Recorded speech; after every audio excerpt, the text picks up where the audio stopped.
No se asuste con lo que oiga a continuación. Es el eco del pasado cuando empezaron las emisiones de Radio Sefarad a finales de enero del 2004 y cuyos informativos semanales hemos reunido para revivir lo que entonces pasaba desde la perspectiva de nuestro tiempo.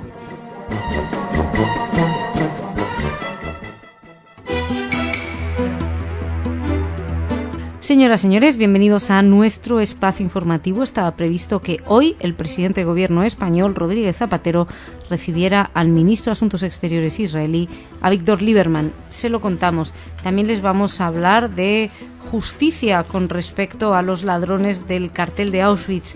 Bueno, justicia o cómo huir de la justicia. Además, nos vamos a acercar a Estados Unidos, por un lado para hablar de una manifestación nazi y por otro lado de un sitio de internet que ha difundido amenazas contra un candidato judío. Todo esto será en la primera parte del espacio informativo. En la segunda, Ana nos va a traer noticias culturales. Pero, como les decía, empezamos con Rodríguez Zapatero, que, según informaba ayer la agencia EFE, tenía previsto recibir a Avigdor Lieberman hoy y para hablar de esa primera visita oficial a España, donde pues tenía previsto ser recibido y hablar precisamente del conflicto israelo-palestino. También había previsto algunas entrevistas con con su colega español, Miguel Ángel Moratinos, con el presidente de la Comisión de Exteriores de las Cortes, Antoni Duran i Lleida. El jefe de la diplomacia israelí se reunirá, tenía previsto reunirse con la presidenta de la Comunidad de Madrid, Esperanza Aguirre, y con el general español Alberto Asarta Cuevas, que es quien manda las fuerzas de la ONU destacadas en el Líbano, las famosas FINUL. Lieberman tenía previsto aprovechar su estancia para mantener encuentros con representantes de las comunidades judías en España y de la Asociación de Amistad España-Israel antes de emprender el viernes el viaje de regreso a su país.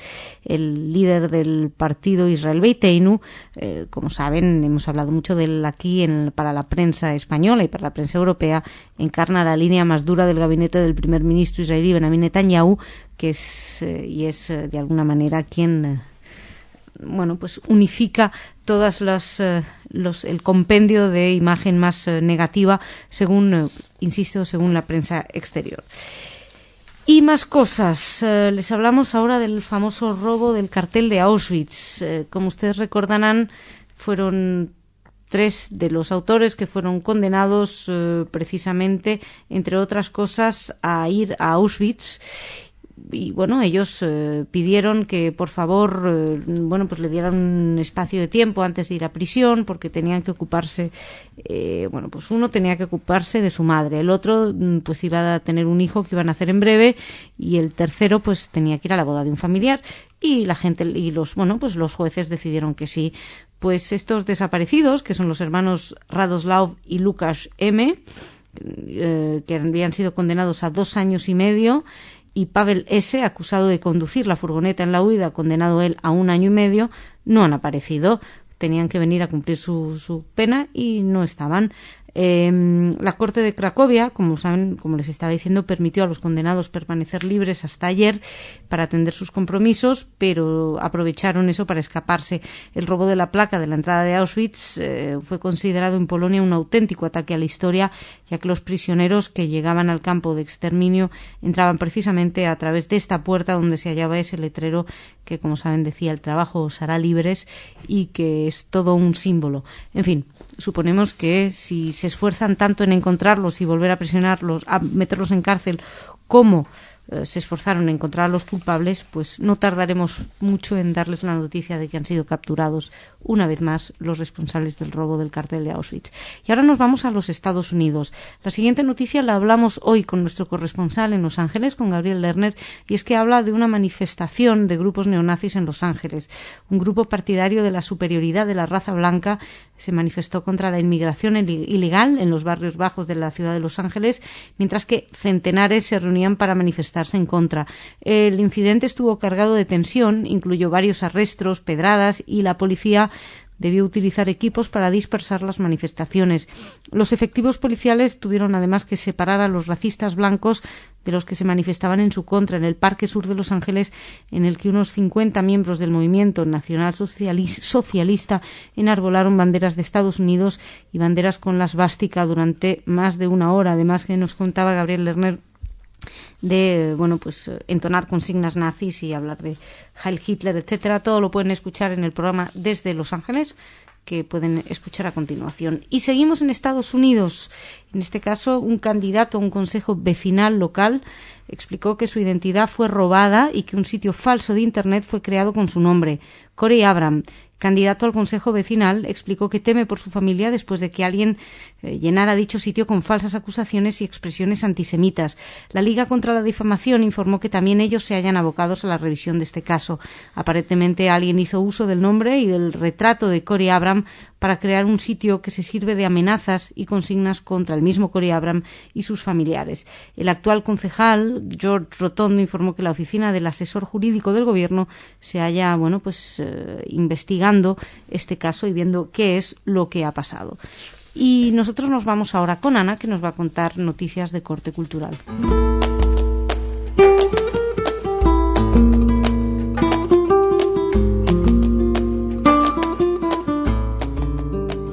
Ana, bienvenida. Gracias, Masha. ¿Qué tal? Muy bien, cuéntame, ¿qué tenemos? Primero tenemos un cine debate en Davar. Se va a proyectar la película Madrid Before Hanita, una película sobre los judíos de Palestina que participaron en las Brigadas Internacionales, una película de Eran Torbiner. El evento es el martes 27 de abril a las 8 de la tarde. Participa el historiador Isidro González, que por cierto hoy pueden escuchar una entrevista con él en el Marcapáginas sobre sus libros Los judíos y la Segunda República y Los judíos y la Guerra Civil. Así que tenemos este evento. Bien, tengo que decir que en el debate estarán precisamente Isidro y también probablemente Ángel Fuentes, a quien conocen todos nuestros oyentes porque ha venido en infinidad de ocasiones aquí a Radio Sefarad. Él es arqueólogo y desde luego que promete este cine debate. ¿Qué más cosas tenemos, Ana? Bueno, parece que estamos en la semana Stanley Kubrick, que ayer... que apenas ayer descubrieron algunos que era judío. Y ahora hay una exposición inédita en Milán porque resulta que Stanley Kubrick, antes de ser un famosísimo cineasta, empezó como fotógrafo. Entonces, hasta el 4 de julio se presenta una exposición de su fotografía. Él fue contratado como fotógrafo como a los 18 años, una cosa así, para la revista Look. Y tomó fotografías en los años 45, 46 en Estados Unidos. La verdad es que muy, muy curiosa su visión, muy, muy realista de esta época. Y termino con una noticia así light, digamos. Woody Allen acaba de anunciar que el próximo año va a rodar una película en París. Todavía no reveló el nombre ni así, todavía nos falta información sobre de qué va a tratar, pero sí sabemos que las protagonistas van a ser Marion Cotillard, quien interpretó recientemente a Edith Piaf, y Carla Bruni. Así con lo cual el público está asegurado. Sí. Bien. Ya estamos. Bueno, pues perfecto.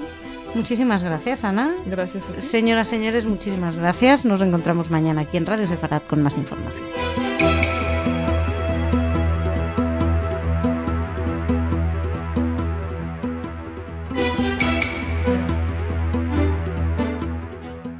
Señoras, señores, bienvenidos a nuestro espacio informativo. Les vamos a hablar hoy de incidentes como mínimo sospechosos a lo largo del mundo, en Estados Unidos, en Canadá y en Holanda. Todo esto en la primera parte del informativo.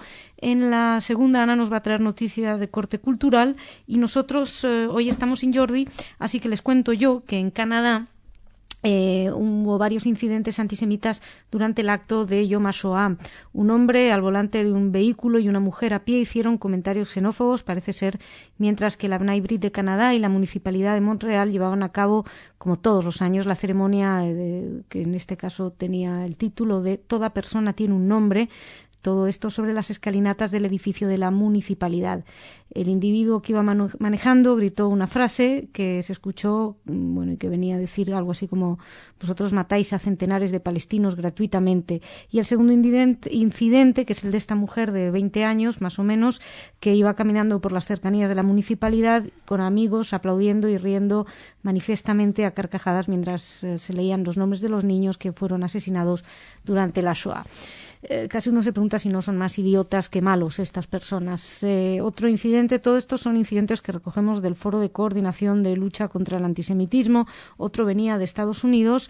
Las autoridades norteamericanas explicaron que el incendio desencadenado en la escuela Keter Torah, en la calle Apollo Drive, en New Jersey, produjo daños de consideración en el edificio y que se puede calificar como sospechosa. El siniestro, al que el investigador de policía definió, como les decía, como sospechoso, está todavía siendo investigado por efectivos de la policía de Lakewood, los bomberos y la Fiscalía del Distrito. Afortunadamente, en el momento del incendio no se encontraba nadie en el edificio, así que no ha habido que lamentar desgracias personales. El alcalde de Lakewood, Stephen Langert, explicó que el fuego se produjo por razones de xenofobia, calificando el siniestro de deleznable y desdichado. No debe haber lugar para el odio en nuestra sociedad. Y yo insisto, ¿por qué hablan de xenofobia? Si son judíos estadounidenses que son atacados en los Estados Unidos, pues habrá que hablar de antisemitismo o de racismo, no de xenofobia. A lo mejor si fueran chinos que se pasean por Estados Unidos y son atacados ahí, o judíos norteamericanos en China, pues sí, pero si están en su país, aunque sean judíos, siguen siendo ciudadanos de ese país.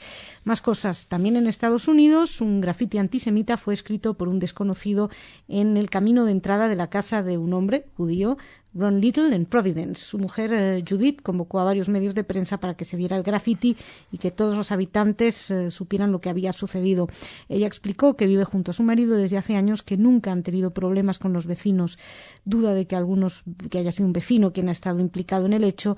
Y, por cierto, yo he dicho que eran judíos, pues no son judíos. La fecha en la que el graffiti fue escrito es una fecha célebre en el almanaque porque lo hicieron el 20, o sea, hace unos días, porque se cumplía el aniversario de Hitler y además, por cierto, también la matanza en la escuela de Columbine. Así que no eran judíos, yo pensaba que sí, pero bueno, da igual, el comentario es el mismo, lo sean o no. Y les termino con una noticia de fútbol desde los Países Bajos, de Holanda.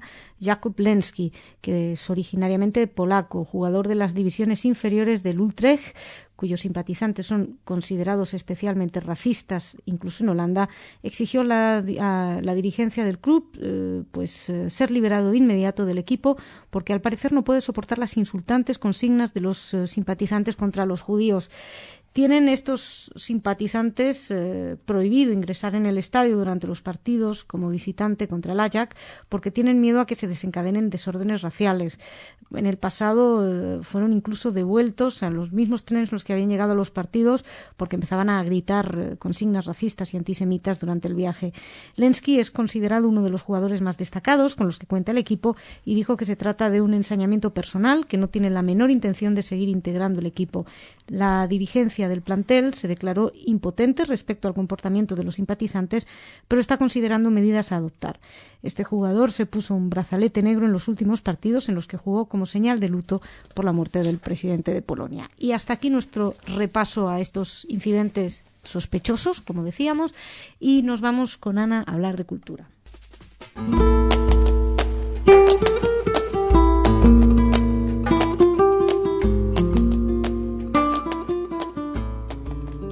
Hola Ana, ¿cómo estás? Muy bien, Masha, ¿qué tal? Muy bien, esperándote. ¿Qué nos cuentas? Primero les cuento que hoy en Madrid se celebra la Noche de los Libros, una noche llena de eventos literarios. Casa Sefarad Israel participa en ese evento a las 7 de la tarde en el Hotel Kafka, con un encuentro entre el escritor Ignacio del Valle con Eduardo Halfón, un joven escritor sefardí que nos visita desde Guatemala. Y después de este encuentro habrá un concierto de la cantante argentina sefardí Liliana Benveniste, a quien muy pronto escucharán pues en Radio Sefarad en una entrevista que le hicimos durante su visita aquí. Sigo contándoles que en el Palau de las Arts de Valencia va a tener el próximo año un nuevo director musical, que es el israelí Omer Meir Velber. Él es originalmente de Beersheva, es de una familia todos de profesores de música, y él va a ser el próximo director musical de la orquesta. Buenísimo. ¿Y qué más tenemos? Y termino con Juan Gelman, el poeta argentino, hijo bueno, sus padres eran de Ucrania y huyeron a Buenos Aires, donde él nació, aunque él vive ahora en México. Y en estos días acaba de recibir el galardón de la Asociación de Escritores de Lengua Gallega. Fue declarado escritor gallego universal. Bueno, pues mira qué bien, un gallego más. Ana, muchísimas gracias. Gracias. Nos encontramos la semana que viene ya. Shabbat Shalom. Shabbat Shalom, señoras, señores, a ustedes también, y que pasen un buen fin de semana. Gracias.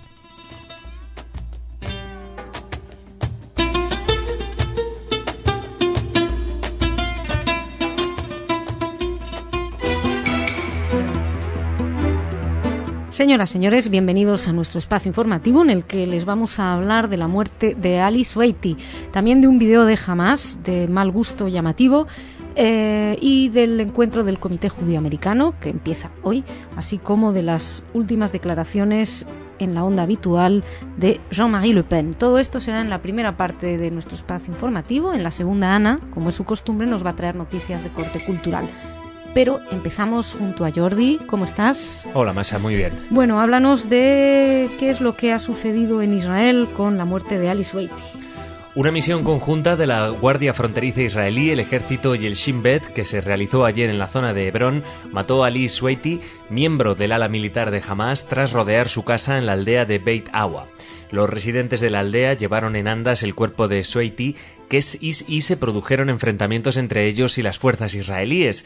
Este hombre de 34 años de las brigadas Ad-Din al-Qassam era buscado por el asesinato hace 6 años del policía de fronteras Yaniv Mashiach en un tiroteo en el que resultaron heridos otros 2 agentes y por haber cometido al menos 5 ataques con armas de fuego y artefactos explosivos contra objetivos israelíes entre 1999 y 2004. Por cierto, que ya antes se había informado que miembros de la autoridad palestina descubrieron un almacén de armas de Hamas cerca de Nablus. Se sospechaba que estaban intentando llevar a cabo en Israel desde ahí, saliendo desde Cisjordania. Con respecto a la muerte de Ali Sweiti, el primer ministro palestino Salam Fayyad afirmó que su gobierno condena la política israelí de asesinatos que resultan en el menoscabo de los esfuerzos de la autoridad palestina en Cisjordania. Son las declaraciones del primer ministro, que la autoridad palestina lo condenó y, como imaginarán, Hamas también condenó la muerte del terrorista. Además, acusaron a las fuerzas de seguridad de la autoridad palestina de coordinar sus acciones con Israel y de que por culpa de ello estén siendo asesinados sus miembros. Un comunicado del ejército de Israel explicó que los soldados exigieron a Sweiti que se entregara, que hizo caso omiso y el terrorista empezó a disparar contra las fuerzas israelíes, que entonces abrieron fuego para forzar a que se rindiera. Sweiti continuó disparando contra los soldados y murió en el transcurso del tiroteo. Y les estamos hablando de las brigadas Ezedin al-Qassam. Lo que viene ahora también tiene que ver con ellos y con una demostración más del nivel humano al que pertenecen estos grupos. Así es, Masa. Seguimos hablando de las brigadas Ezedin al-Qassam, el brazo armado de Hamas, que hicieron público este domingo un vídeo de animación digital en 3 dimensiones en el que aparece el militar israelí Gilad Shalit, secuestrado en la Franja de Gaza por terroristas palestinos en junio de 2006, regresando a casa en un ataúd. El diario Yediot Aharonot publicó ayer la respuesta de Noam Shalit, el padre de Gilad, que afirmó que es lamentable el momento elegido por los dirigentes de Hamas, que de nuevo han optado por emplear la guerra psicológica bélica por enésima vez contra la familia Shalit y el Estado de Israel. Según él, Hamás habría hecho mejor respondiendo a la última oferta de intercambio de prisioneros planteada por Israel hace 4 meses. Además, Noam Shalit también dice que Hamás haría mejor preocupándose por los auténticos intereses de los presos palestinos y los ciudadanos de Gaza, que se han convertido en rehenes de sus propios dirigentes, en lugar de presentar películas y exhibiciones. No les voy a decir en qué consiste el video porque es de muy mal gusto, desde luego. Me voy a hacer eco de las declaraciones de Enric González, declaraciones de lo que escribe Enric González en su blog del diario El País. Saben que Enric González es el nuevo corresponsal en Oriente Próximo y está escribiendo un blog, además de las noticias que publica, donde dice, él siempre habla con mucha ironía, y termina el artículo diciendo: aquí se han visto los peores horrores y en esta guerra, según parece, vale todo, incluso el mal gusto, pero estos dibujos animados de Hamás, Brigadas de Al-Qassam, tan tiernos, tan conmovedores, tan exquisitamente cínicos, son el colmo de la asquerosidad. Así lo califica Enric González, que por cierto hace hincapié en que las brigadas de Al-Qassam son el brazo armado o aún más armado de Hamás. Dice él, también nos llama la atención que habla de Gilad Shalit como secuestrado y no como capturado, que hablan la mayoría de los medios de comunicación y las agencias cuando dan la información. Por cierto, me hago eco también en ese blog de un pequeño comentario de alguien que escribe abajo. Dice: Hamás es un crack. Después de 3 años de férreo bloqueo contra Gaza, impidiendo la entrada de alimentos y medicina para su pueblo, consiguen hacer un vídeo en 3 dimensiones, en 3D, para convencer lo malos que son los israelíes y la necesidad que tienen que hacer para liberar a Gilad Shalit. Y seguimos. Les hablamos ahora del Comité Judío Americano. Así es, a partir de hoy y hasta el 29 de abril, representantes de las comunidades judías del mundo se reunirán en Washington en el marco de un encuentro convocado por el Comité Judío Americano. La reunión contará con la presencia de la secretaria de Estado norteamericana Hillary Clinton y del ministro de Defensa de Israel, Ehud Barak, entre otras destacadas personalidades.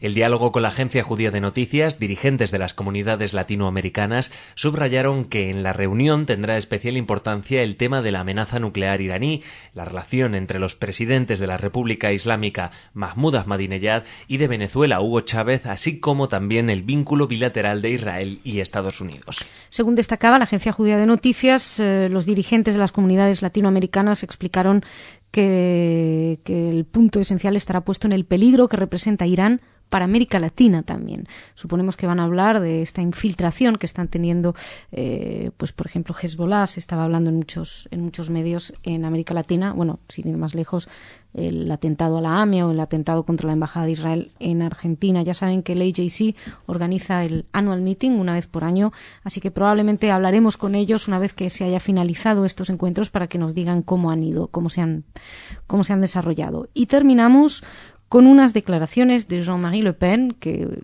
iba a decir que son asombrosas, no lo son realmente porque es Jean-Marie Le Pen, pero bueno. El líder de la ultraderecha francesa afirmó que los judíos franceses se beneficiaron de la acción del mariscal Pétain, el jefe del régimen colaboracionista que durante la Segunda Guerra Mundial deportó a miles de judíos a los campos de exterminio nazis. En declaraciones fieles a su estilo y por las que ya fue condenado por la justicia, Le Pen dijo el domingo que creer que Pétain fue responsable de la persecución de los judíos durante la guerra es escandaloso. Le Pen hizo esas declaraciones al ser interrogado sobre la visita a Vichy del gran rabino de Francia, Gilles Barnheim, en el día del 65 aniversario de la liberación de los campos de concentración. Según Le Pen, tal vez hace la visita para agradecer la acción del gobierno de Vichy. Como ven, el grado de cinismo de este personaje, todavía no he leído que haya dicho que que los propios judíos se abalanzaban a los trenes para ir a los campos de exterminio, pero tal vez lo pensara él. También repitió algunas declaraciones según la cual la racha del velódromo de invierno Veldiv en julio de 1942, durante la cual la policía francesa detuvo a más de 13.000 judíos que terminaron todos deportados a los campos, no fue una iniciativa francesa, hay que recordarlo, el operativo fue organizado por René Busquet, secretario general de la policía de Vichy, llevado a cabo por 4.500 policías, gendarmes franceses. En fin, vamos a dejar aquí esta primera parte del informativo. Jordi, muchas gracias. Te espero mañana. Nosotros nos vamos ahora a hablar con Ana de Cultura.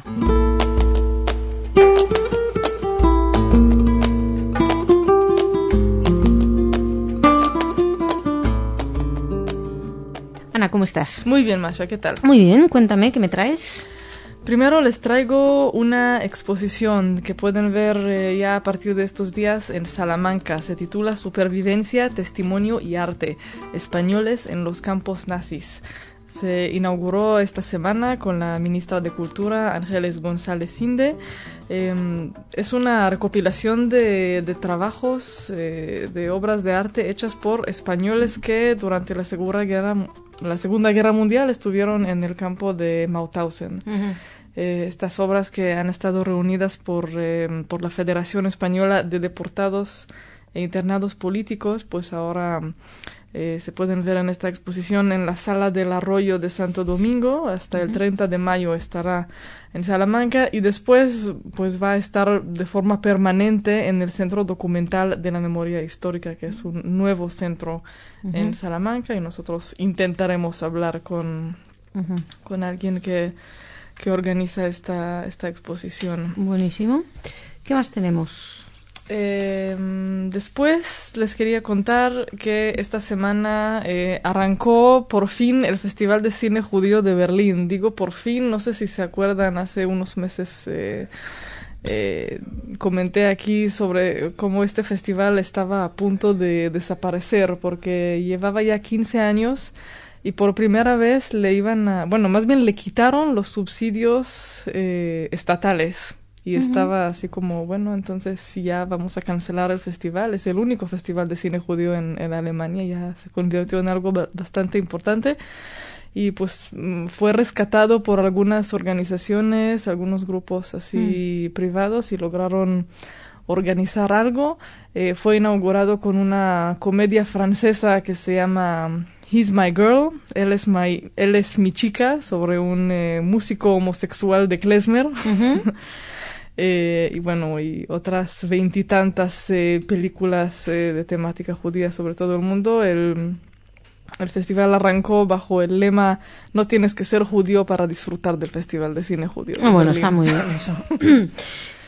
Y terminamos en la Feria del Libro de Buenos Aires, donde hoy la Fundación Ivo presenta una mesa redonda, una serie de conferencias bajo el título Literatura Infantil Judía. Van a hablar de todo tipo de cosas, desde canciones de cuna judías, el cuento como portador de tradición, y otros temas así que a lo mejor Pablo Frenkel te va a contar más sobre eso. ¿Quién sabe?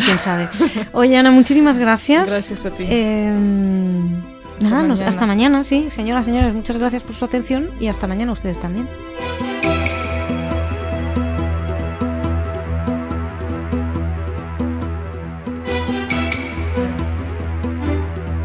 Señoras, señores, bienvenidos a nuestro espacio informativo. Les hablamos de las últimas declaraciones de Mahmoud Abbas con respecto a la independencia unilateral de Palestina. También les vamos a acercar algunos incidentes violentos en Gran Bretaña y unas declaraciones en Francia. Todo esto en un solitario primera parte de nuestro espacio informativo. En la segunda, Ana nos acompañará con noticias de corte cultural. Pero como les decía, empezamos hablándoles de Israel y Palestina, en concreto de las declaraciones del presidente palestino en una entrevista difundida ayer por Canal 2, según la cual el presidente se opone a una declaración de independencia unilateral y además asegura que va a respetar los acuerdos firmados con Israel en la década de los años 90 durante el proceso de Oslo. Fue bastante contundente y explicó el presidente que no está interesado en medidas unilaterales, que se respetarán esos acuerdos. Estaba respondiendo a una pregunta acerca de la intención del primer ministro palestino, Salam Fayyad, de pedir el reconocimiento internacional de un Estado independiente en 2011, que es la fecha en la que esperan tener listas todas las instituciones de gobierno. En la Mucata, la sede de la presidencia, el líder palestino estaba exhortando además a los israelíes a apoyar las iniciativas de paz de Estados Unidos y mostró su disposición a negociar con el primer ministro de Israel, Benjamin Netanyahu. quiso hablar respecto a esas declaraciones, pero habló también del estancamiento de las negociaciones y aseguró que Mitchell presentó ideas y que ellos también han presentado ideas, que el diálogo aún continúa, pero ya saben que se está hablando de un diálogo indirecto, no se está hablando de Mahmoud Abbas y Benjamin Netanyahu sentados a la mesa llegando a acuerdos entre ellos. En cualquier caso, son interesantes estas declaraciones. Si me permiten, las uniría con un artículo publicado el día de ayer en el diario El País, un artículo de Jean Daniel, quien fuera director del diario Nouvel Observateur, donde habla de la nueva estrategia de la no violencia de los palestinos, de alguna manera una estrategia que va consiguiendo los objetivos, dándolos ya como hechos consumados, de algún modo, dicen, muy inspirado por Gandhi, y probablemente esta idea de que no van a declarar unilateralmente la independencia haya tranquilizado bastante a los israelíes. Otro pequeño detalle que les quería comentar, y es que ayer nos hicimos eco de un video de un mal gusto bastante llamativo, en el cual Gilad Shalit volvía a Israel en un ataúd y que causó el estupor, la indignación tanto entre los israelíes como, sorprendentemente, entre algún miembro de Hamás, que declaró que no se matan a los presos y que además le pareció horrible el video. Fíjense lo que debía ser ese video para que incluso miembros de Hamás, uno por lo menos, se haya indignado. Y ahora nos vamos a Gran Bretaña, concretamente, y les vamos a hablar de Nicky Davidson, que es un lechero de 19 años de edad que fue hallado culpable en el tribunal de Newcastle de haber fundado una organización bajo el nombre de Aryan Strike Force, junto con su padre Ian. Esta organización se proponía derrocar al gobierno porque creían que estaba bajo el dominio de los sionistas y los judíos. Ian Davidson, que tiene 41 años de edad, explicaba que aceptaba su culpabilidad en 6 acusaciones durante el mes de junio del año pasado, incluyendo terrorismo y fabricación de armas químicas. Por cierto, que este hombre es disc jockey, esa es su profesión. El arma química que se encontró en su poder es gas ricin, que puede llegar a ser mortal en cantidades menores a medio grano de arena si se lo aspira. O sea, menos de medio grano de arena y uno muere. El fiscal Andrew Edis refirió al tribunal que fue abierto un sitio de internet para fundar una organización dispuesta a actuar y luchar contra lo que ellos llaman ZOG, es decir, Gobierno Sionista de Ocupación. La verdad es que es de enhorabuena porque evidentemente eran intenciones terroristas y que las hayan detenido y sobre todo juzgado y en este caso hallados culpables. Y nos vamos a Francia brevemente para hablarles de Dieudonné, un supuesto cómico que estuvo al frente de la lista antisionista en las últimas elecciones al Parlamento Europeo. Hizo unas comparaciones entre la muerte del custodio musulmán Bobigny y el asesinato del joven Ilan Halimi, que recordarán que fue torturado y asesinado en Francia hace unos años. Además, ultrajó al gran rabino de Francia en su espectáculo. Y lo interesante es que en un diario israelí pudimos ver una antigua entrevista en la cual explicaba Dieudonné que Irán le había dado dinero para financiar su próximo espectáculo, con lo cual sospechamos que estos comentarios antisemitas directos y agresivos están patrocinados por Irán. También en Francia pasan estas cosas. Y dejamos aquí esta primera parte del informativo y nos vamos a hablar con Ana de cultura.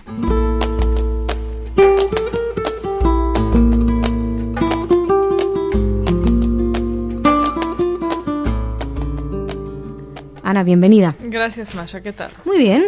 Cuéntame tú, ¿qué tal voy a estar después de las noticias culturales? Bueno, voy a empezar con algo así ligero. Mel Brooks, comediante, actor, casi no necesita presentación, creo, aquí en Radio Sefarad. Esta semana recibió su estrella en el Paseo de la Fama de Hollywood, ¿sabes? Donde van y dejan ahí las huellas de sus manos o una cosa así. Pues ya hay como 2.400 de estas. Estrellitas en el suelo que todo el mundo pisotea y vas caminando sobre Mae West y de repente ahora vas a poder... Y ahora uno puede caminar sobre Mel Brooks. Vamos a caminar sobre Mel Brooks. Qué buena noticia. No, bueno, pero es para estar de enhorabuena. Mel Brooks, sí. A mí algunas películas de él confieso que me hacen mucha gracia. Sí. Otras son terribles, pero bueno. Pero bueno, es un buen comediante que de hecho empezó su carrera en el ejército de Estados Unidos parodiando la propaganda nazi, porque era durante la Segunda Guerra Mundial, pero bueno. Y ahora me voy a la literatura, porque les quiero contar de 2 nuevos libros que se publican ahora en español, en España. El primero es Necrópolis, de Boris Pajor, es la editorial Anagrama, quien publica esta novela. Boris Pajor, que es esloveno, superviviente del Holocausto, vive en Italia. Ha escrito muchas novelas, pero esta Necrópolis pues habla de esta época oscura de su vida, de la Segunda Guerra Mundial. Claudio Magris escribió el prólogo de esta edición diciendo que es una de las obras maestras de la literatura relacionada con la Shoah. Pues habrá que encontrar alguno de los responsables. Estamos trabajando en ello. ¿Y qué más? Y termino con Elías Canetti, que en estos días la editorial Galaxia Gutenberg presenta un libro suyo. Bueno, es como juntando algunos apuntes suyos. Se llama Libro de los Muertos, apuntes de 1942-1988. Son así cuadernos suyos encontrados a lo largo de estas décadas, donde habla de distintos temas, pero parece que un tema que lo tenía muy preocupado era la muerte, que decía que era algo que pasaba, que era demasiado fácil, que debería ser más difícil morirse. Bueno, en fin, Ana, muchas gracias. Gracias a ti. Nos reencontramos mañana con más noticias. Señoras, señores, muchísimas gracias por su atención y ya saben que seguimos aquí con muchos programas todos para ustedes.